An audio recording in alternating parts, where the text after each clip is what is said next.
Guys, I haven't had a ton of time lately to do videos, so I hope it's okay. The green screen is right here. Y'all are still getting me in front of our shop storage, so you can see our organization on full display here. How much cash do you need?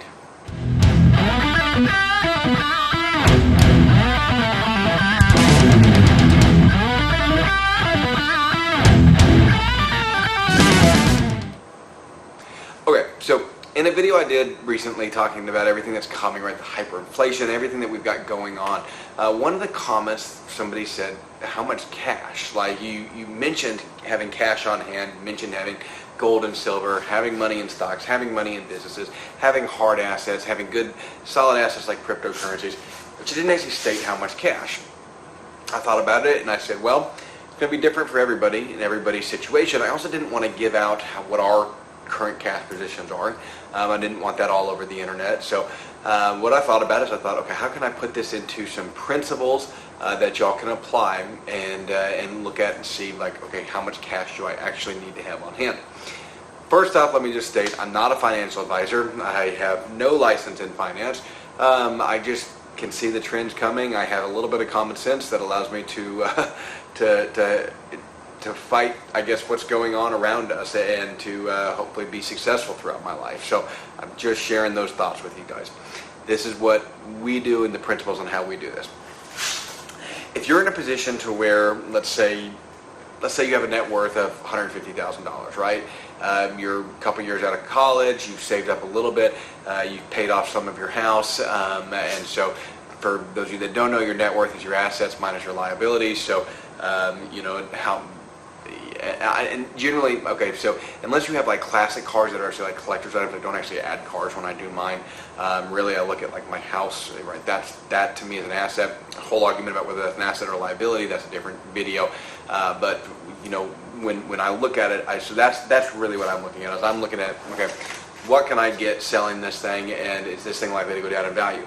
Cars could plummet in value, and even if you have nice cars that you can turn around and sell, we've seen cars plummet in value periodically, and so to me that's not a great thing to put on that spreadsheet. But let's say you have a $150,000 net worth. How much cash do you need on hand?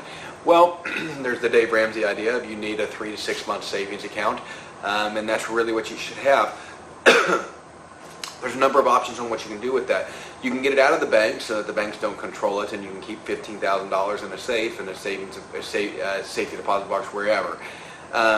Not a great idea, but maybe better than getting 0.01% interest on it in a bank, letting them make money on it, and then they can use it for their bank bail-ins, and you don't get anything.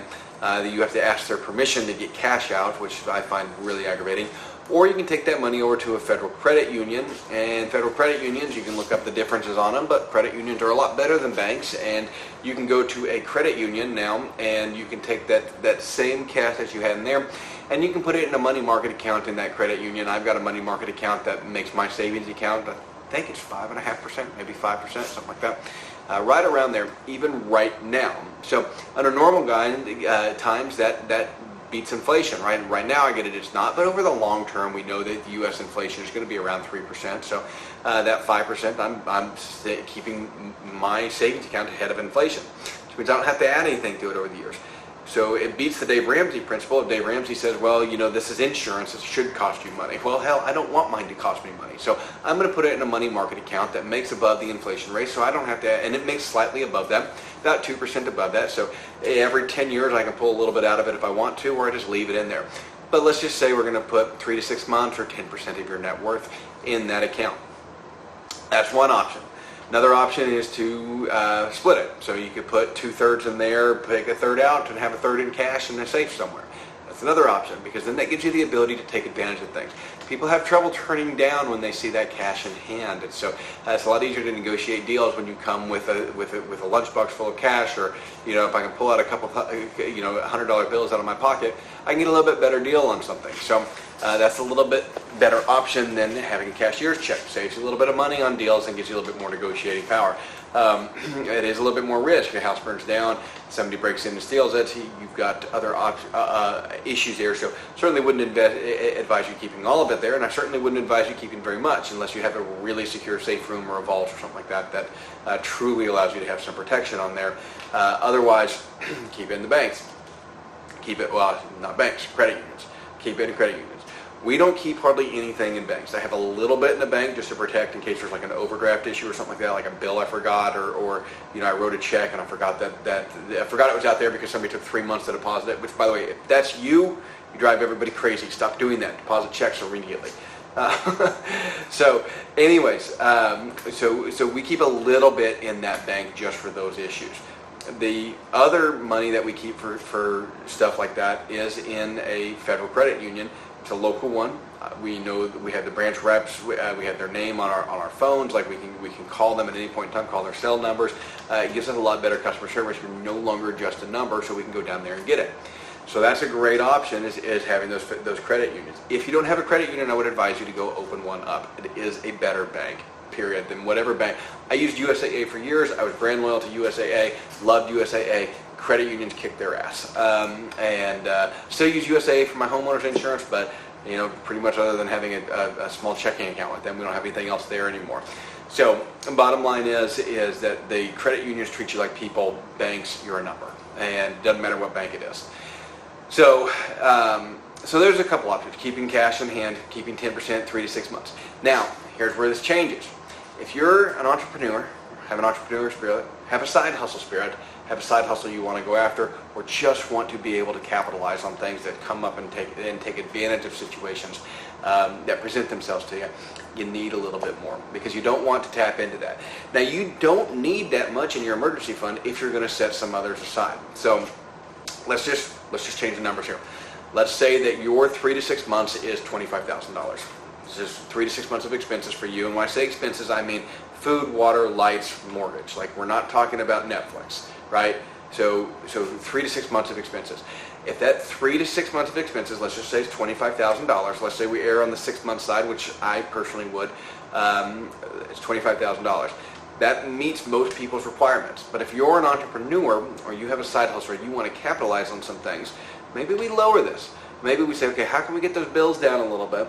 How can we let's do 3 months instead of 6 months. Let's lower this down to $10,000. So our $10,000, we put that in the federal credit union. We let it sit there and collect dust and interest in that end. And then we've got our cash to play with. Now I've got $15,000 cash that I'm going to consider my investment cash, my dry powder fund. I'm going to add to that over the course of the years because I want to have a little bit more dry powder. Maybe I want to have 25,000. Maybe I want to have 50,000 in dry powder funds. But I only need $10,000 over here. This is my break glass in case of emergency money, right? I don't do anything with that. I don't speculate with that. I don't shop deals with that. I don't buy my motorcycle with that. That is break glass in case of emergency. We don't do anything with that. Over here on this side, we have our money that we use for, hey, I want to buy this business that's going under. Joe's Stereo Shop just went out of business. They're selling all their stereos for $20 a pop. I'm going to buy 100 of them and sell them on eBay, right? I have lots of options there, lots of ways to make some side hustle money. So that's what I mean when I talk about having cash on hand. I want to have some cash on hand. Whether that means it's physical cash or cash in a bank, it's up to you. Now, one thing, remember, banks are all subject to bail-ins, bailouts, right? I realize that bailouts now, I think, are technically illegal, but, they rewrite the laws as it's convenient for them. So don't ever let the federal government laws stop the federal government from doing anything. It doesn't work that way. So they'll rewrite the laws as they need to, so don't ever rely on that. What we want to rely on is we want to rely on some diversification in our portfolio, right? So we have several businesses. Each one of those businesses uses a different bank. Personal accounts, we have several banks that we use, that we have our personal accounts from.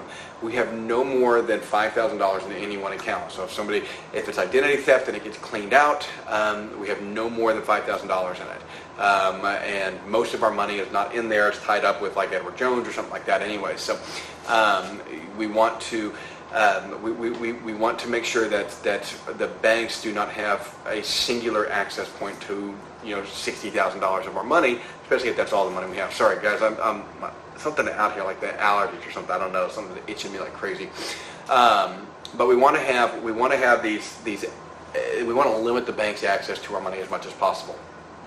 Doesn't mean hide your money in your mattress. It means diversify it out. If you have to get 3 credit unions, local credit unions around, or maybe you have 1 local one and 2 in the next biggest town that's near you. If you live out in the country like us, there's not 3 credit unions in our town. There's 1, which means I could do 1 here and I could do 2 in Birmingham, right? Or 1 in Birmingham, 1 in Montgomery, even in case there was an issue in the Birmingham market and I couldn't get to access to that bank because, I don't know, let's just say maybe riots downtown Birmingham or something like that, right? But I could go to Montgomery. That happened, by the way. If you're not getting that, that happened during all the, anyways, you guys know what I'm talking about. Okay, so the having money separated in these different accounts, in these different banks is a worthwhile cause. Now, am I saying don't break more than $5,000? No, that's just where our net worth is at right now. You know, maybe in one day I'll be able to have $50,000 in that account, and $50,000 in each of them is a dry powder fund, but that's not where our net worth is at right now. Our net worth is not high enough to be at that point, unless silver skyrockets.